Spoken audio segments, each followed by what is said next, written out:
Bonsoir à tous et bienvenue dans Plus d'actu. Où en sommes-nous avec la Covid-19 ? En apparence, l'épidémie ne fait plus la une de l'actualité. Les journalistes n'en parlent presque plus. Il n'y a plus non plus de mesures contraignantes qui nous empêcheraient de profiter de notre bar ou notre salle de concert préférée. Et même l'obligation de porter le masque dans les hôpitaux est désormais levée. Alors, est-ce que ces apparences sont trompeuses ? Pourquoi le virus continue-t-il de rester un point d'attention pour le milieu scientifique et le milieu médical? Comment les hôpitaux soignent-ils les malades aujourd'hui ? Faudra-t-il continuer à se faire vacciner dans le futur ? Et doit-on se préparer éventuellement à d'autres pandémies ? Ce sont toutes les questions que nous allons nous poser ce soir.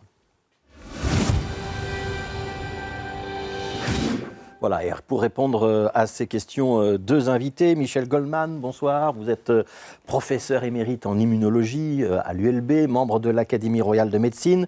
Je voudrais signaler aussi que vous avez publié 2 ouvrages, Les vaccins que tu dois avoir, ça c'était pour les enfants, on voit la couverture, et puis un autre ouvrage pour les plus grands qui s'appelle La médecine d'après, on en reparlera tout à l'heure. Et puis Philippe Leroy, en face de vous, directeur général du CHU Saint-Pierre, grand hôpital du centre de Bruxelles. 3 hôpitaux, hein, c'est ça, le CHU Saint-Pierre, si je ne me trompe pas. Il y a le grand hôpital que tout le monde connaît, Porte de Halle, il y a la clinique César de Pape, il y a un site rue des Alexiens. C'est ça, c'est le même en fait, César de Pape et rue des Alexiens. Ouais, et 2500 collaborateurs 3500. 3500, 400 000 hospitalisations par an à peu près, 400 000 consultations par an et 200 000, près de 200 000 hospitalisations par an. C'est pour les chiffres. Dans les hospitalisations, on est plus près des 20 000. 20 000, ah bah voilà, donc alors j'étais pas tout à fait correct. Michel Goldman, ce Covid-19 et ces fameux variants dont on a beaucoup parlé, on n'en parle plus beaucoup maintenant. Les scientifiques comme vous, ils continuent de suivre ce Covid et ces variants à la trace ou c'est l'histoire ancienne pour vous aussi ? Bon, bien sûr, on continue à suivre dans la mesure où on sait pas mal de choses sur le variant actuel. On sait qu'on est dans une très grande majorité protégé efficacement contre ce variant, sauf certains sujets très vulnérables, et ce qui explique effectivement que la maladie ne soit plus à la une de l'actualité, mais bien entendu, on est à l'affût de changements qui pourraient encore intervenir. Ouais. Ce virus, il va disparaître, on va l'éradiquer ou on va vivre avec pendant des décennies ? Comment ça va se passer ? Écoutez, l'idée qu'on a aujourd'hui, c'est que le virus va persister de manière endémique, mais ne devrait pas poser de problèmes tels que ceux que l'on a connus, pour plusieurs raisons. D'abord parce que la population est en très grande majorité immunisée par les vaccins, mais aussi par des infections antérieures, et aussi parce qu'il semble bien que ces derniers variants Omicron ont des caractéristiques moins inquiétantes. Ils semblent, disons, affecter beaucoup moins le poumon. Et aussi, il y a des symptômes qu'on a bien connus, comme la perte du goût et de l'odorat, qui sont beaucoup moins fréquents avec ces nouveaux variants. Donc un nouveau variant moins agressif. Je voudrais qu'on regarde les derniers chiffres qui sont en notre possession. Ils ont été publiés le 23 mars, et vendredi dernier, par l'Institut Scientiano. On était sur une semaine à 11 210 personnes diagnostiquées positives au Covid.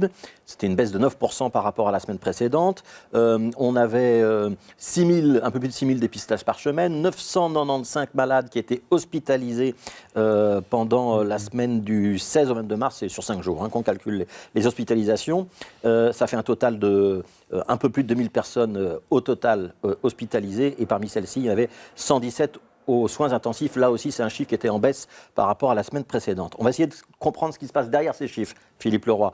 Ça veut dire que dans les hôpitaux bruxellois, au CHU Saint-Pierre, mais aussi ailleurs, il n'y a plus beaucoup de lits occupés par des patients de la Covid-19, mais il y en a encore un petit peu, c'est ça ? Oui, tout à fait. Pour mettre les chiffres en perspective, il y a à peu près 100 hôpitaux généraux en Belgique. Donc quand vous avez un peu plus de 100 patients aux soins intensifs, ça fait 1 ou 2 par hôpital. Donc on est dans une situation qui est tout à fait gérable, qui n'a rien à voir avec ce qu'on a connu évidemment dans les années précédentes. Aujourd'hui, votre hôpital, il fonctionne normalement ? Tout fonctionne tout à fait normalement, absolument. Alors on parle de la Belgique. Michel Goldman, ce qui est important et notable, c'est que le reflux est général, il est mondial. L'Organisation mondiale de la santé laisse entendre même qu'elle pourrait abaisser son niveau d'alerte avant la fin de l'année et qu'on arriverait, alors je cite un dirigeant de l'OMS, qu'on va pouvoir considérer que le Covid-19, on va pouvoir le considérer de la même manière que la grippe annuelle, un virus qui va continuer à tuer, mais qui ne perturbe plus ni la société ni les services hospitaliers. C'est très encourageant ça. C'est encourageant, mais encore une fois, l'OMS aussi pense que le virus va continuer à persister dans la population. Je voudrais dire à ce sujet que les chiffres que vous évoquez, il faut quand même les prendre avec prudence, dans la mesure où aujourd'hui, on ne teste plus les cas contacts, on ne teste plus donc les gens asymptomatiques, et on sait que c'est une des caractéristiques essentielles du virus qui nous a posé beaucoup de problèmes, c'est que beaucoup de gens ne vont pas souffrir de l'infection et vont donc continuer à propager le virus dans la population. Ouais, on peut être transmetteur sans se sentir soi-même malade. Et c'était notamment la difficulté qu'on avait avec les plus jeunes générations, qui étaient souvent dans ce cas de figure. Comment est-ce qu'on soigne la Covid-19 aujourd'hui, Philippe Leroy? C'est toujours essentiellement de la mise sous assistance respiratoire ou on fait autre chose? Alors d'abord, on doit soigner aussi toute une série de manifestations associées, puisque le virus, il peut dans les formes les plus graves, qui sont heureusement en recul aujourd'hui, atteindre les poumons et donc provoquer des difficultés à respirer. Donc là, on a un support en oxygène, par exemple, où on se connecte à ces fameux respirateurs, ça c'est pour les cas les plus graves, pour aider les patients à bien respirer. Ça, c'est tout ce qu'on appelle les traitements de support. Après, il y a d'autres traitements où on essaye de combattre le virus, ou bien de réduire les manifestations immunitaires associées à l'infection. On avait parlé de cette fameuse tempête de cytokines, donc tempête de l'inflammation associée au virus. Là, on a des bons anti-inflammatoires qui fonctionnent, différentes catégories, mais qui fonctionnent bien. Et on a maintenant beaucoup d'expérience après 3 années d'essais, d'amélioration des traitements. On n'a toujours pas le médicament miracle qui traiterait de la Covid-19. Ça n'existe pas. Non, on n'a pas de médicament vraiment miracle. Mais je rappelle qu'on a quand même un vaccin, ce qui est déjà pas mal. Ouais. On l'aura un jour, ce médicament miracle, Michel Goldman, ou pas? Alors, je pense qu'il faut vraiment insister sur le fait qu'on dispose aujourd'hui de médicaments qui sont actifs contre le virus. Le point, c'est que ces médicaments doivent être donnés très tôt après l'infection.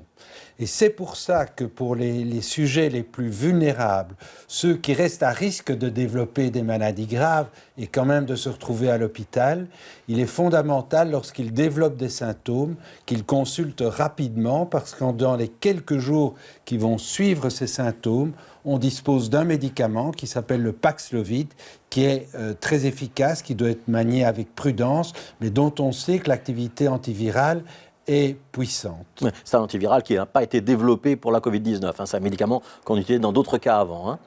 Exact, mais il s'est avéré qu'il est effectivement très efficace pour empêcher, tout comme les vaccins, l'évolution vers les formes graves. Oui.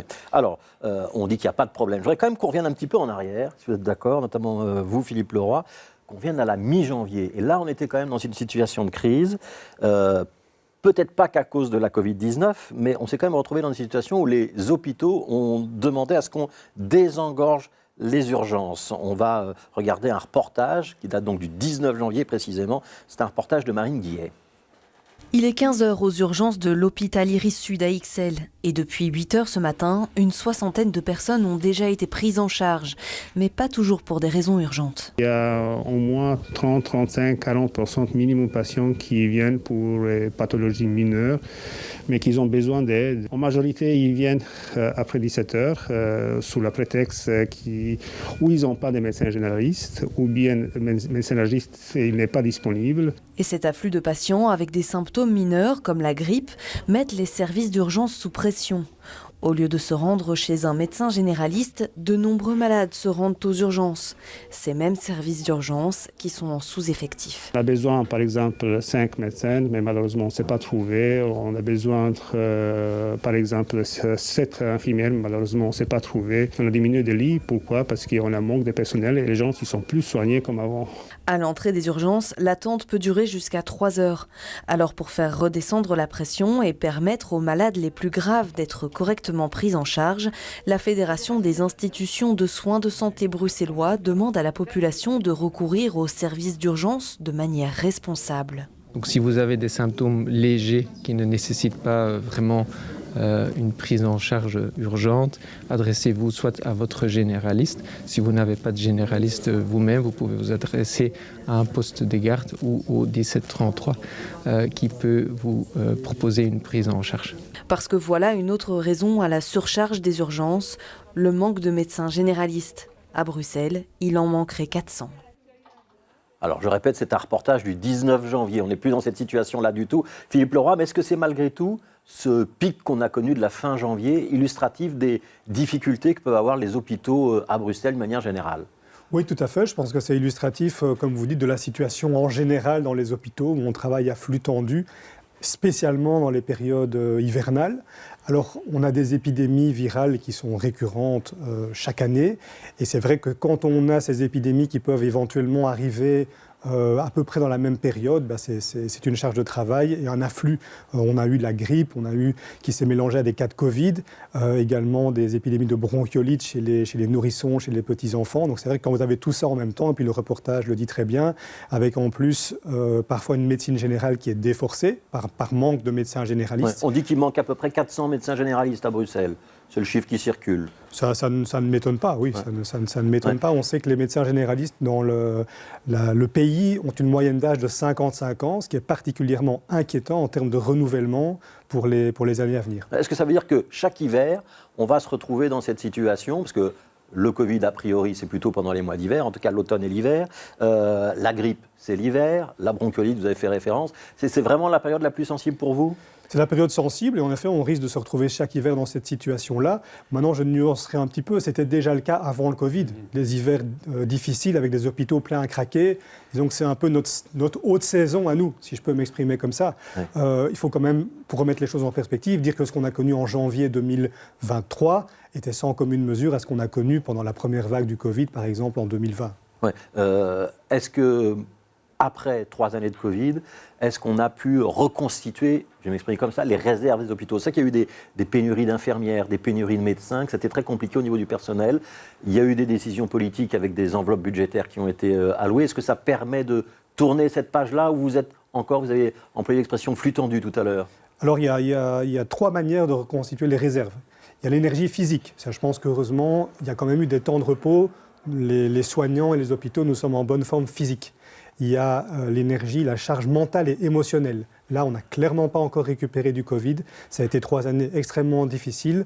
Là, on n'est pas du tout revenu encore à la normale en termes de capacité, de résilience. Et puis, il y a la récupération sur le plan financier. Le Covid a vraiment, je dirais, plongé la tête des hôpitaux sous l'eau. Et on est toujours sous l'eau au niveau financier, malgré les aides qu'on a reçues. Mais ça, c'est un autre sujet. Et il y a une réforme des hôpitaux qui est sur la table. Elle va permettre d'assainir un petit peu cette situation-là et d'aller vers un système un peu plus pérenne pour le futur ou pas ? Alors, je ne pense pas que la réforme adresse les bons enjeux. Et puis, cette réforme n'est pas encore très détaillée. On entend toujours elle est encore en négociation. Voilà. Ouais. Je vais me tourner maintenant vers Michel Gomal. On a dit la saisonnalité de la Covid-19. Vous êtes d'accord avec cette expression-là ? Ça veut dire que le virus va revenir tous les ans à la même période ou pas ? Alors ça, c'est pas sûr du tout. Et donc, quand on voit ce qui se passe à travers le monde, la situation, à cet égard en tout cas, est très différente de celle de la grippe. Et donc, on peut imaginer pour différentes raisons qu'effectivement, l'automne, l'hiver soient des périodes au cours de lesquelles le problème se pose particulièrement. Mais il ne disparaît pas, même actuellement. On a beaucoup dit que c'était vraiment l'automne, l'hiver, la période sensible, parce qu'on vivait en intérieur, qu'on était plus proches les uns des autres, que c'était mal aéré. Tout ça, c'est toujours vrai ou pas ? C'est vrai dans une certaine mesure, mais lorsque l'on compare la situation de la grippe à la situation du Covid, le virus de la grippe, il finit effectivement, il y a quelques mois qui sont critiques, et puis la grippe, quelque part, on l'oublie. Le Covid, ça a l'air d'être quand même différent. Donc ce ne sera pas tout à fait le même rythme, ça pourrait être un petit peu différent. Est-ce que ça veut dire qu'on va continuer à devoir se vacciner contre la Covid-19 et que les variants vont nous amener à devoir être vaccinés avec des vaccins différents, un petit peu comme la grippe tous les ans, ou on va être dans un autre système ? Alors ça, c'est une question qui est en plein débat aujourd'hui, en particulier aux États-Unis. Et il faut reconnaître qu'il n'y a pas d'unanimité dans le monde scientifique et médical là-dessus. Donc ce qui est clair, c'est que les patients les plus vulnérables, les patients les plus âgés, les patients immunodéprimés vont devoir être immunisés à intervalles réguliers. Sans doute qu'à l'automne 2023, ils devront effectivement, simultanément au vaccin anti-grippe, être réimmunisés contre la Covid. Pour les autres, le débat est en cours et il semble bien qu'avec les campagnes de vaccination précédentes, les infections dont beaucoup ont quand même souffert, eh bien le niveau d'immunité puisse être suffisant, en tout cas pour les mois, peut-être même les années à venir. Ça veut dire que pour être très clair, c'est les personnes âgées et les personnes immunodéprimées qui vont devoir se faire vacciner. Pour les autres, ça ne devrait pas être fortement recommandé comme on l'avait fait les 3 dernières années. Avec beaucoup de précautions. À l'heure où nous parlons, il semble bien qu'on aille vers cette politique-là, mais encore une fois, je pense qu'on en saura plus dans les semaines et les quelques mois à venir. Le débat est en cours aux États-Unis et il va arriver en Europe. Mais c'est important, Michel Goldman, ça veut dire qu'on n'a peut-être pas besoin de penser à de nouveau faire des grands vaccinodromes, enfin des grands centres de vaccins où on va être massivement orienté. Ça veut dire qu'on pourra peut-être se faire vacciner cette fois-ci chez son généraliste quand on va faire le vaccin de la grippe, par exemple. Tout à fait, avec une réserve, c'est qu'on n'est pas à l'abri d'une mutation du virus qui le rendrait éventuellement plus agressif et contre lequel on serait moins protégé par les vaccinations antérieures. Alors, on parle de la Covid-19. On va peut-être élargir un petit peu. Est-ce que si on avait une nouvelle pandémie comparable, on serait prêt aujourd'hui? Est-ce que Philippe Leroy, votre hôpital, les hôpitaux de manière générale, ils ont aujourd'hui les reins assez solides, l'expérience pour encaisser un nouveau choc de ce type-là ou pas? Je pense globalement oui, puisque ça fait 3 ans quand même qu'on peut accumuler de l'expérience, améliorer. On avait déjà, avant la survenue de la pandémie Covid, un plan pandémie basé sur le virus de la grippe, mais qui nous a quand même été très utile pour démarrer, au moins pour avoir quelques réflexes en début de gestion de crise. Maintenant, il est clair que ce plan pandémie, il est considérablement étoffé avec 3 ans d'expérience de Covid. Et donc, si demain, on a de nouveau, comme le professeur le disait, un nouveau variant Covid et qui serait très pathogène, on pourrait réagir très très rapidement au niveau des hôpitaux. Si c'était un autre virus, vraiment dans un autre scénario, bien, je pense qu'en tout cas, on n'est pas moins prêt qu'avant. On est plutôt mieux préparé qu'avant. Plus préparé qu'avant. Michel Goldman, on a parlé de votre livre qui s'appelle « La médecine d'après ». Une des choses que vous expliquez dans ce livre-là, celui qu'on voit là, c'est celui qui est pour les enfants. Il y a un autre livre pour les adultes. C'est ce qu'on va devoir un peu appréhender maintenant, c'est qu'on doit passer un peu d'une médecine de masse, comme celle qu'on a eue pour la Covid-19, à une médecine un peu plus précise, un peu plus subtile, qui tienne mieux en compte du patient. Quand vous dites on ne va pas tous devoir se faire vacciner, c'est typiquement ce genre de raisonnement qu'on doit maintenant avoir? Exactement, et c'est la même chose par rapport à des symptômes suggestifs d'infection virale. Je pense que chez certaines personnes, il faut être très attentif, réagir très vite.